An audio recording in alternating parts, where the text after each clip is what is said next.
para a nossa próxima palestra, a gente vai falar de indústria, né? E tem algumas indagações, então, que alguém pode estar se fazendo aí. Como é que a indústria pode inspirar a transformação em toda a cadeia?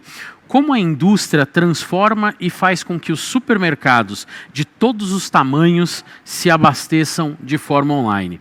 Para falar sobre o papel da indústria como transformadora da cadeia, ela que é formada em publicidade pela Universidade Mackenzie e tem MBA em Business pela FGV. Tem diversos cursos de especialização e atua no e-commerce desde 2004, tendo passagens por Colombo, Netshoes, FBIS e há mais de 8 anos está à frente da área de e-commerce da Unilever no Brasil, depois Latam e há um pouco mais de 18 meses ela assumiu a operação da Espanha. Falando diretamente de Barcelona, ela que já esteve presente numa série de eventos nossos, Patrícia Amaro, da Unilever Espanha. Oi, Patrícia, tudo bem? Oi, tudo bem? Tudo já há quanto tempo? Bom demais ter você Pois aqui, é, viu? pois é um prazer estar aqui de novo. Tava Legal. lembrando, fiz muitas palestras já no e-commerce Brasil aí, muito bom estar aqui de novo. Fantástico. A palavra está contigo, tá bom? Tá ótimo, obrigada. Então, bom, basicamente, o que eu pensei, aqui a gente tem alguns minutos aí, uns 20 minutos de palestra, e o que eu pensei foi compartilhar com vocês essa trajetória de um pouco mais de 8 anos à frente do e-commerce de uma indústria. E eu acho que é interessante esse aprendizado, porque eu vim de e-commerce, de empresas de varejo, que eu acho que é onde grande parte de vocês estão hoje. Então, a experiência de ter vivido isso do outro lado da mesa, eu acho que me deu uma visão muito complementar, que é o meu objetivo da sessão de hoje. Então, eu separei mais ou menos o conteúdo em 3 grandes blocos. O primeiro, a visão, não, como que eu vejo esse contexto que a gente vive hoje, o que está acontecendo e como que a indústria olha como uma ameaça, como uma oportunidade. Depois, alguns exemplos de iniciativas que a Unilever está fazendo, que são muito interessantes e que refletem exatamente esse novo papel da indústria como um orientador da mudança. E, por último, eu separei 7 lições que me ajudariam muito se alguém tivesse me falado lá no começo da jornada há 8 anos atrás. Então é isso, espero que vocês gostem, espero que seja útil e que todo mundo saia inspirado com novas ideias, tá bom? A primeira mensagem, assim, que eu deixo para vocês, é esse slide, acho que eu uso, não esse, mas uma variante desse, há 8 anos, desde o começo das minhas sessões na Unilever, mas a diferença é que eu falava que o mundo estava mudando e que essa mudança seria cada vez mais rápido. E aí, quando eu comecei a fazer essas palestras depois do Covid, eu falei, não tem sentido falar que o mundo está mudando, porque ele já mudou, né? E ele mudou de uma forma muito inesperada para quem não estava preparado.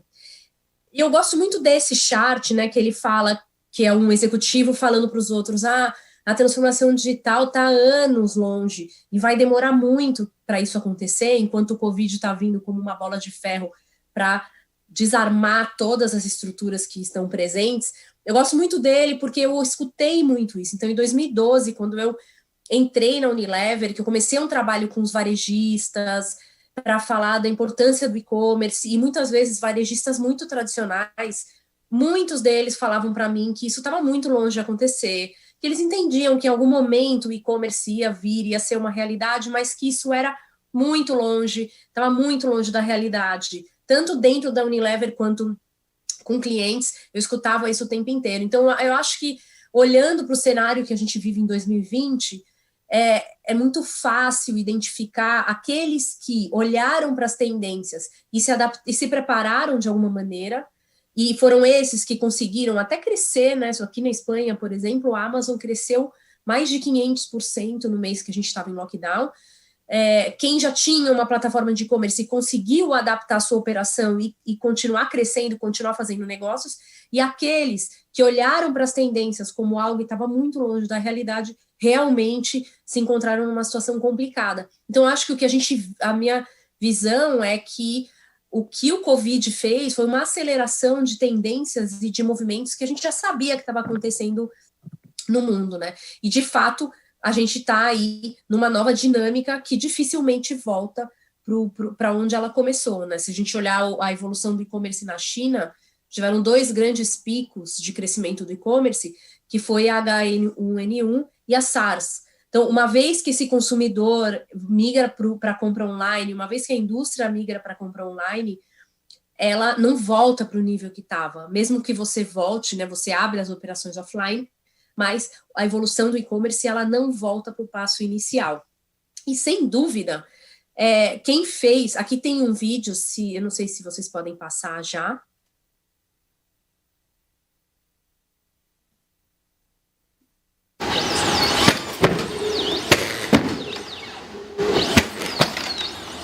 Bom, tudo bem, se não der para passar, não tem problema.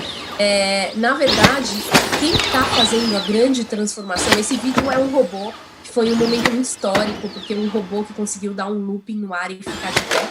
Parece uma coisa simples, mas é muito complexo para conseguir fazer com que um robô faça isso. E sem dúvida, a tecnologia é o grande vetor dessa transformação, né? Ela devido à evolução da tecnologia, os chips ficando processadores cada vez menores, com cada vez mais capacidade de processamento, mais dados, uma tecnologia cada vez mais elaborada, possibilita que essa tecnologia esteja cada vez de uma forma mais barata dentro do nosso dia a dia. Então, sem dúvida, é a tecnologia que proporciona essas mudanças. Mas a gente não pode perder de vista que a tecnologia ela é o meio. Se eu tivesse que falar que um erro comum que a gente vê é quando a gente coloca a tecnologia como um fim e como ela em si como a solução. E ela não é uma solução, ela é um meio de fazer as coisas que a gente sempre continua fazendo. Se a gente olhar numa perspectiva individual e humana, a gente continua com as nossas necessidades principais, e aí também, de novo, né, o Covid veio para mostrar para a gente que a gente continua com as necessidades que a gente sempre teve, de comida, de segurança, de relações. O que mudou, e a tecnologia é um vetor disso, é que a forma de fazer isso, ela muda. Então, eu posso usar a tecnologia para preparar meu alimento, eu uso tecnologia para me conectar e me comunicar, mas eu continuo com a mesma necessidade. Eu gosto de fazer o mesmo paralelo para os negócios. As empresas continuam com os mesmos objetivos, que é crescer, vender mais, ter mais clientes mais fiéis, entrar em áreas onde você não estava antes, você ter mais market share com a sua marca. O seu objetivo, ele continua o mesmo.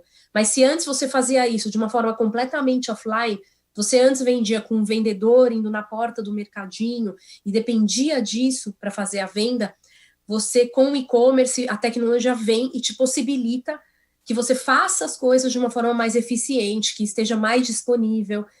Então, é importante a gente ter essa perspectiva de que o que está mudando é a forma de fazer as coisas, e não necessariamente o objetivo que a gente tem. Né? Então, a gente tem novas tecnologias que abrem novas possibilidades para a gente endereçar antigas necessidades. Né? A gente continua com os mesmos objetivos, mas agora com a possibilidade de fazer de uma forma diferente. E isso é muito fácil da gente entender, mas o fato da gente entender intelectualmente uma coisa não quer dizer que a gente consiga fazer. E aí, no próximo slide eu tenho um vídeo, mas esse seria legal se a gente conseguisse passar. Será que alguém me ajuda aí a passar o vídeo? Será? Me, Destin, welcome back to Smarter Every Day. You've heard people say it's just like riding a bike, meaning it's really easy and you can't forget how to do it, right? But I did something. I did something that damaged my mind. It happened on the streets of Amsterdam, and I got really scared, honestly. I can't ride a bike like you can anymore. Before I show you the video of what happened, I need to tell you the backstory. Like many 6-year-olds with a MacGyver mullet, I learned how to ride a bike when I was really young. I had learned a life skill, and I was really proud of it. Everything changed, though, when my friend Barney called me 25 years later. Where I work, the welders are geniuses, and they like to play jokes on the engineers. He had a challenge for me. He had built a special bicycle, and he wanted me to try to ride it. He had only changed one thing. Deixa eu voltar, eu explico o que é. Depois vocês podem ir no YouTube que esse vídeo tá lá. O que é esse vídeo? Essa pessoa que tá aí no vídeo, ele é um estudioso que ele queria provar como era difícil pra gente aprender uma coisa nova quando a gente já estava acostumado a fazer isso de uma outra maneira. Então, ele fez isso com uma bicicleta. Ele criou uma bicicleta que funcionava basicamente ao contrário de uma bicicleta normal. Uma bicicleta normal, você vira o guidão para a direita, a bicicleta vai para a direita. Nessa bicicleta, que era olhando igual, quando você virava o guidão para a direita, ela ia para a esquerda. Intelectualmente, racionalmente, era muito fácil entender como a bicicleta funcionava. Mas na hora que as pessoas iam andar, elas não conseguiam andar. Então ele viajou o mundo fazendo esse teste, e aí esse vídeo fala isso, né? Só que aqui na apresentação eu tinha editado, e na hora que eu passei, acho que deu algum problema, mas as pessoas levantavam a mão no mundo inteiro e falavam, eu entendi, eu já sei como funciona. Eu sei exatamente, eu entendi exatamente, é só virar o guidão para o lado errado, ao oposto ao que eu quero ir. Mas, de fato, ainda que as pessoas entendessem perfeitamente, não conseguiam andar com essa bicicleta. E ele passou 8 meses praticando todos os dias para conseguir andar 100 metros com uma bicicleta que funcionava de uma forma oposta àquela que ele tinha aprendido. Então, eu gosto muito desse vídeo porque ele mostra a dificuldade que a gente tem de fazer uma coisa diferente, ainda que a gente entenda racionalmente que a gente deveria fazer dessa forma. Então, a gente está acostumado a fazer de um jeito e a gente precisa mudar a forma de fazer. Uma primeira etapa é entender racionalmente, mas entre entender e conseguir fazer é realmente muito difícil, biologicamente falando. E esse vídeo, ele explica muito a dificuldade que a indústria tem para conseguir criar novos modelos e encontrar novas formas de fazer, de implementar estratégias que falem com esse mundo novo que a gente está conversando. É por isso que você tem empresas digitais ou e-commerce ou startups, às vezes, ganhando muito espaço de indústrias tradicionais, porque essa dificuldade da gente realmente fazer algo novo, uma vez que você está muito acostumado a fazer as coisas de uma certa forma. Então, a gente precisa ter habilidade de ser uma organização ambidestra. O que é isso? Ao mesmo tempo que eu domino um espaço e faço coisas que funcionam muito bem, que eu tenho que continuar fazendo, eu preciso também, com a mesma importância, conseguir treinar outras habilidades que eu não tenho dentro de casa. E se eu tivesse que resumir, isso é a grande dificuldade que a gente tem em empresas, em indústrias grandes, tradicionais. Muito boas em fazer as coisas de uma certa forma, mas quando você precisa exercer outras habilidades, é muito difícil, ainda que você saiba intelectualmente que o mundo está mudando e que a gente precisa fazer as coisas de uma forma diferente.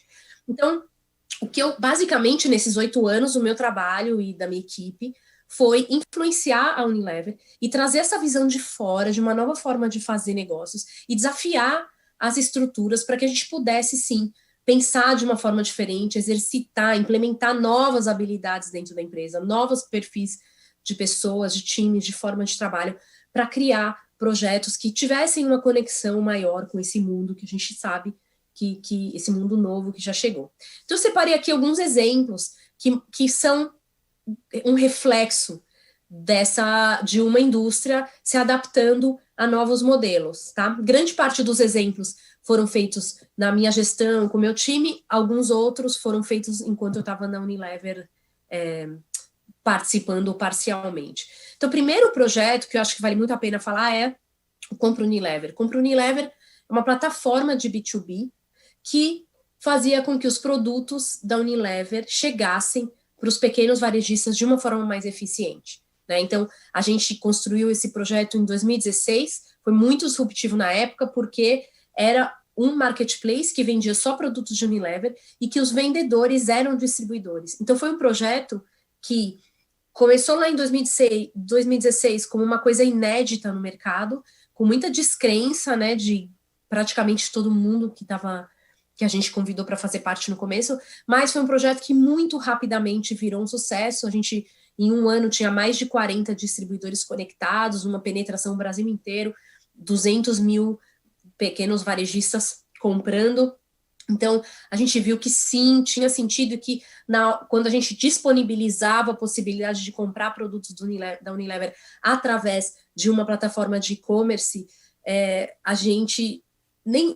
eu costumo dizer que a gente nem sabia os gaps de execução que a gente tinha, né? A gente não podia imaginar que o projeto ia ser tão bem sucedido e ia crescer tão rápido. A gente achava que o pequeno varejista ia ter dificuldade de acessar online, que ia ter resistência, e na verdade a gente não encontrou resistência nenhuma, foi um projeto muito bem sucedido que existe até hoje.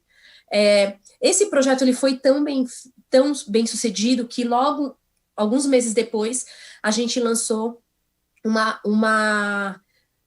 um dissidente desse projeto, que era o Compra Food Service, que vendia, que ao invés de estar focado no pequeno supermercado, estava focado nos restaurantes e nos clientes da área de food services, que são a área da Unilever que vende para restaurantes, hotéis, empresas que compram produtos específicos para restaurantes. Então, basicamente, era a mesma solução, só que você tinha já uma user experience que estava voltada para um restaurante, para outro target. Mas, basicamente, era o mesmo conceito de uma plataforma B2B que queria que a gente estabelecesse um contato mais perto com esse cliente sem tirar o distribuidor do jogo, né? Então, eram projetos que tinham essa visão de gerar valor para todo mundo. A gente não tinha a ideia de falar, eu quero ir direto e tirar o distribuidor. A gente trazia todo mundo, distribuidor, cliente, todo mundo para o e-commerce, para que todo mundo pudesse fazer parte dessa transformação. A evolução do projeto continuou, então a gente teve um efeito muito positivo, então 200 mil lojas comprando, crescimento de vendas, assim, recorde atrás de recorde, muito. Chegou um momento que a gente tinha mais de 100 pessoas trabalhando nesse projeto, e a gente entendeu que tinha realmente uma oportunidade de fazer algo que fosse uma parceria com outras indústrias, né? Porque a pergunta que eu sempre recebia era, como que vocês bloqueiam competidores? E aí eu pensei, a gente não bloqueia competidores, né? A gente tem que olhar para os competidores como uma oportunidade de fazer negócios. E aí veio a ideia de fazer o Compra Agora. E o Compra Agora na verdade, o mesmo marketplace, só que abrindo a possibilidade de outras indústrias entrarem nesse marketplace e fazerem parte dele também. Então, esse ano, no começo desse ano, o Compra Unilever virou uma empresa separada, um marketplace aberto, focado nos pequenos varejistas e que sim presta serviço para outras indústrias também. Então, com um modelo completamente disruptivo, porque o que a gente começou com o objetivo de melhorar a nossa execução, melhorar a forma como a gente chegava no pequeno varejista, funcionou tão bem que a gente falou, isso aqui pode ser um negócio independente, virou uma empresa que hoje é liderada pela Thaís Hag, que é uma pessoa incrivelmente talentosa que está à frente dessa operação, e virou uma empresa separada, com seu próprio P&L, com a sua própria operação, parte do grupo Unilever, mas que é uma referência em plataforma de e-commerce focada no pequeno varejista. Então, um exemplo claro de como a indústria indo à frente e como o modelo vai evoluindo e se desenvolvendo ao longo do tempo, né? Aqui eu trouxe também esse projeto, por um lado, ele evoluiu para virar uma empresa separada e prestar serviço para outras indústrias, ele também se expandiu globalmente. Então, é um dos projetos que eu estou trabalhando aqui na Espanha. Esse já é a plataforma da Espanha, que é focado em restaurantes também, que chama Pedidos à Hora, e a gente lança agora em dezembro o Compra à Hora, com a mesma marca que tem no Brasil, aqui no território europeu já. Então, é um projeto que está se expandindo pelo mundo, porque a gente acredita muito no modelo de encontrar formas de fazer parcerias com outras indústrias e sair desse modelo de pura competição. Outro exemplo que eu quis compartilhar aqui com vocês, que é muito interessante, é o Meu Mercado em Casa. Então, o Compra Unilever, o Compra Agora, são projetos que conectam a indústria de uma forma mais eficiente a esse pequeno varejista. E aí a gente falou, ok, mas como eu faço para chegar nesse consumidor? Então a gente criou o Meu Mercado em Casa, que basicamente faz a segunda parte, que possibilita que esse pequeno varejista, que é o comprador do Compra Agora, possa vender online para o consumidor. Então a gente lançou o projeto que se chama Meu Mercado em Casa, tem um aplicativo. Quando você acessa o Meu Mercado em Casa, você encontra todos os supermercados, os mini mercados que estão perto da sua casa e pode fazer a sua compra de lá. Então, para o pequeno varejista, então indo para a pergunta inicial, né, como a indústria pode ajudar na digitalização desse pequeno varejista, ela pode criar plataformas para que ele possa ter melhor abastecimento, ter conteúdo, e pode também oferecer a possibilidade dele vender online. E aí aqui tem alguns outros exemplos super rápidos de outros projetos que não são bem de e-commerce, mas que mostram essa reinvenção da indústria. Então, o Home Express, que é um serviço de lavanderia profissional, então a gente entendeu que o nosso maior papel não era fabricar produtos, mas sim cuidar da roupa, então que a gente precisava entender um pouco além do que era o core da nossa função, o que precisava rever qual era o nosso core, e a gente entendeu, no caso de Omo, o Omo cuida das suas roupas, e se em algum momento cuidar das suas roupas significa não te dar o produto para lavar, mas lavá-las para você, a gente vai fazer. Então, um projeto também super interessante do Brasil. E o All Things Hair, que é uma plataforma de cabelos, que a gente começou com blogueiras dando dicas de cuidado, de penteado com o cabelo. A gente começou aí, tinha já uma audiência enorme, e depois de uns 2 anos, mais ou menos, que o projeto existia, a gente lançou o e-commerce do All Things Hair. Para quê? Para conseguir dar uma experiência de ponta a ponta. Então, se eu vou lá ver como fazer um penteado específico, eu também posso, se quiser, comprar os produtos que aquela blogueira está usando. Então, a visão era sempre uma visão de como eu faço para oferecer uma experiência melhor. Então, voltando aqui ao ponto do que o objetivo não mudou, o objetivo não mudou. A gente continua olhando para o consumidor, olhando para o varejista, olhando para o supermercado, buscando formas de entregar uma oferta melhor, mas a tecnologia nos ajuda a encontrar outras soluções. E o último exemplo que eu trouxe é um exemplo interno, que é um chatbot que a gente criou para dar suporte ao time de vendas. Então, que a gente sempre olha exemplos de e-commerce, mas eu acho interessante olhar que essa tecnologia, ela também vai para dentro. Então, a gente criou a Júlia, que é uma assistente virtual, e que ela é um chatbot que ajuda o vendedor para todos os serviços que ele precisa, desde consultar como está o pedido de um cliente, até receber informação de que tipo de produto ele pode oferecer para aquele cliente, porque está numa promoção ou não. Então, eu quis trazer exemplos para vocês que como a indústria está se transformando frente a esse mundo aí que a gente vive. E aí, para ir fechando, né, eu quis separar. Então, dentro desses 8 anos, né, à frente da Unilever, que eu acho que são aprendizados importantes que eu quero compartilhar aqui com vocês, que me ajudariam muito se alguém tivesse me falado antes. Então, a primeira, acho que é entender que é uma jornada de aprendizado, que não existe fórmula pronta, que não existe você copiar alguma coisa que alguém fez, né? A gente tem muito esse conceito de que não posso abrir aqui, né? Os outros vão copiar, mas na verdade não existe fórmula pronta. Cada situação é uma, cada empresa é uma, cada mercado é um.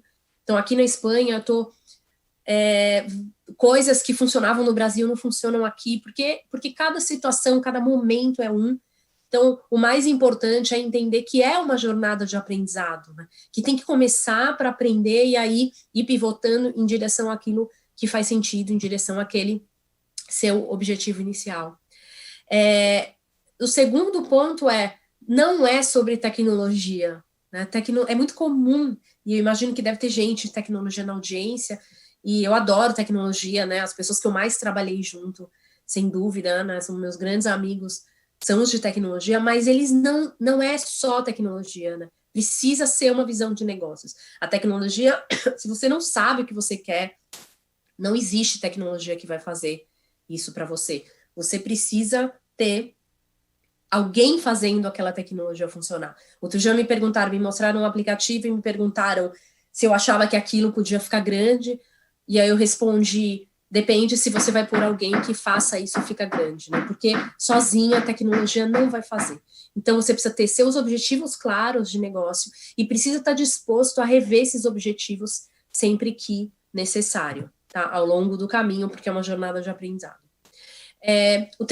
A terceira lição procura otimizar as estruturas que existem, né? Eu acho que isso foi uma coisa muito importante desses projetos que foram bem sucedidos. A gente não tinha uma visão de excluir players, né? A gente tinha uma visão de tentar dar um novo papel para quem já estava ali e tentar estabelecer parcerias de uma forma que nunca tinham sido feitas. Acho que isso foi um ponto importante dos projetos que deram certos, né? que se conecta com a quarta lição, que é melhor gerar valor. Então, a gente fala muito de disrupção pressupõe você tirar quem está ali e substituir por outro, mas, na verdade, ela pode ser uma consequência, você pode fazer um projeto que, em algum momento, substitua algo que já existe, mas ela não deveria ser um objetivo. O objetivo tem que ser gerar valor, né? Ele tem que ser para algo que faça sentido, que traga algo melhor, e não para reduzir algo que existe ou tirar alguém que já está ali no mercado. Minha quinta dica é estabeleça uma estrutura ágil e autônoma, né? Cuidado com os sistemas imunológicos das empresas, né? Tem uma tendência para que a gente faça as coisas do jeito que a gente já fazia, e esse sistema imunológico ele só se inicia a partir de uma certa relevância.